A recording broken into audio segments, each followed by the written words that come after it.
Hi, I'm Max Kaiser, and this is the Kaiser Report. You know, a lot of people say that love makes the world go round, but that's false. In fact, what makes the world go round is cocaine. Stacey Herbert. Max Kaiser, yes, we're going to talk some torpedoes of truth today, because it turns out that much of what we think is A-rated or A-listed is actually collateralized by a whole bunch of Class A. Wow. How a big U.S. bank laundered billions from Mexico's murderous drug gangs. So this is the Guardian News, and they've done a deep investigation into the story that we've covered before, which is Wachovia Bank, and they were found to have laundered $378 billion, or 30% of Mexico's GDP in this time, of drug money. The cocaine. Of cocaine, yes. $378 billion. $378 billion laundered through Wachovia, which of course now is owned by Warren Buffett's company, Berkshire Hathaway. And of course, he's never talked about that either. And it's a huge part of the Mexican GDP. And the bank paid a fine. Well, it's $378 billion in money laundering through the Casas de Cambio. And they paid a $110 million fine, or less than 2% of 1 year's profits from Wachovia.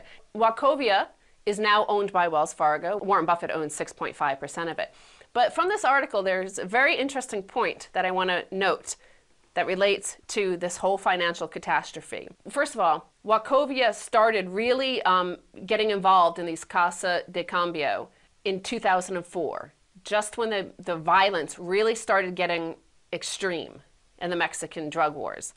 In April and May of 2007, 3 years later, Wachovia, as a result of increasing interest and pressure from the U.S. Attorney General's office, began to close its relationship with some of the Casas de Cambio. And then in July of 2007, all of Wachovia's remaining 10 Mexican Casa de Cambio clients operating through London suddenly stopped, July 2007. What happened in August of 2007? The world credit crunch. The world credit crunch began. So what we see here is that the global banking liquidity is funded from the Mexican cocaine drug cartels. When somebody decided to go after them, they withdrew their liquid cash, because remember, in the global economy, it's all credit and paper money. There's actually no cash except for the drug money. They took the drug money off the market, and they crashed the global economy. The reason Bear Stearns went bankrupt, the reason Lehman Brothers went bankrupt, is because the Mexican drug cartel withdrew their cash from the market as a protest against the investigation. In other words, so Wachovia, if I'm following this correctly, they had to pay a fine. No further investigation was pursued, presumably because if they went after this story deeper, the Mexican drug cartel would threaten to withdraw the money again and throw the global economy back into a total standstill? Well, I think they learned their lesson, because let's go on to the next headline. The bank run we knew so little about. This is from the New York Times' Gretchen Morgenson. And she looked at the Federal Reserve Freedom of Information documents that were released only last week. This is based on the Bloomberg News efforts to force the Fed to release information that who they were loaning money to at the Fed's discount window. And it turns out, according to Gretchen Morgenson, in August 2007, as world financial markets were seizing up, domestic and foreign banks began lining up for cash from the Federal Reserve Bank of New York. That August 20th, Commerzbank of Germany borrowed $350 million at the Fed's discount window. 2 days later, Citigroup, JP Morgan Chase, Bank of America, and Wachovia each received $500 million.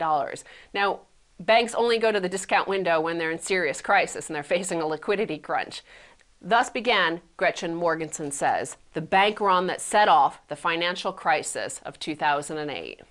So, in retrospect, it was set off by Mexican drug gangs. The ending of the money laundering via the banks. Without that access to liquid cash, they froze up, because it turns out, it appears that drug money was the only cash in the system. Americans don't have jobs.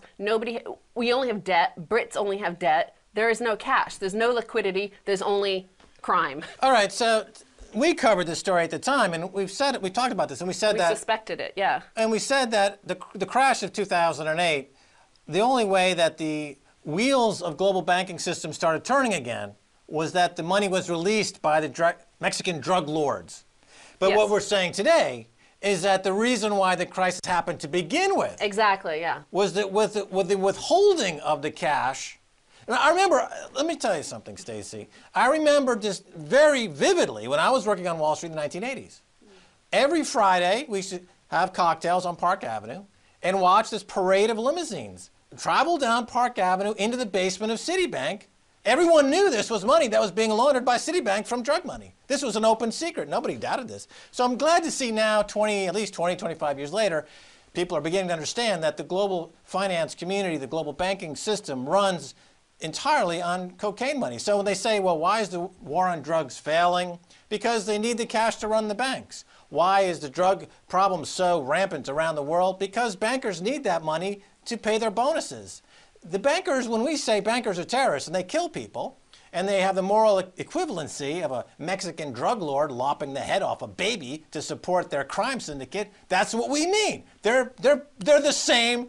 They're the same two faces of the same coin. They're terrorists. Blankfein, Diamond, Jose, whomever, drug lord, they're all terrorists. They all revolve around cocaine and money laundering, and now we know unequivocally, based on the Gretchen Morgensen's report and others, Wachovia Bank, of course, Warren Buffett's now involved with that. Who knows what Charlie Munger's habit is? The guy must be a horse. At the time, up until July 2007, when money was circulating through the banking system from the Class A drug dealing, those CDOs, backed by Wachovia Bank, JP Morgan, Bank of America, all these other banks that went the following month to the Fed, prior to that, their CDOs may have been A-rated. Following that, all the downgrades happened. Now, we first reported on this in 2008 when Antonio Maria Costa, then head of the United Nations Office on Drugs and Crime, said he had evidence to suggest the proceeds from drugs and crime were the only liquid investment capital available to banks on the brink of collapse. He said, quote, interbank loans were funded by money that originated from the drugs trade. There were signs that some banks were rescued that way. All right, and again, here's another aspect to it. Why do analysts give these CDOs a rating of AAA? Why does Moody's, S&P, Fitch give what is obviously garbage a AAA rating? Isn't it clear they're high on cocaine?